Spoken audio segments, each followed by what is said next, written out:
তো বন্ধুরা এই জায়গাটা আসলে গোসলের জন্য খুব একটা চমৎকার প্লেস, একদম খুব সেফলি এই জায়গায় গোসল করতে পারবেন। খুবই সমতল, ভয়ের কিছু না। এখানে দেখেন গ্রামের অন্যান্য মানুষ যারা আসে তারা গোসল করতেছে এবং গোসল করে খুব স্বাচ্ছন্দ্য বোধ করবেন। আমি আপনাকে বলে দিই, আপনারা যখন ঢাকা থেকে আসবেন এটা একদম মাওয়া ঘাটের ডান দিকে পড়ছে, ডান দিকে এই যে চত্বরটা, আমরা ওই যে দেখেন পদ্মা সেতু দেখা যায়, একদম মাওয়ার যে চত্বরটা এর থেকে ডান দিকে আসলেই এই স্পেসটা আপনারা পাবেন। এই ঘাটটার নাম কি?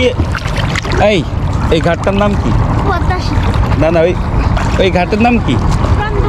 এই যে পুরোনো ঘাট না এটা?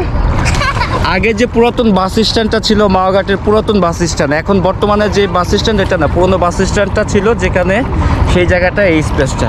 তো আজকের মতো এখানে বিদায় নিচ্ছি। সবাই ভালো থাকবেন, সুস্থ থাকবেন এবং বেশি বেশি করে ভ্রমণ করবেন। ভ্রমণ করলে আপনার মনের প্রশান্তি পাবেন। আল্লাহ হাফেজ।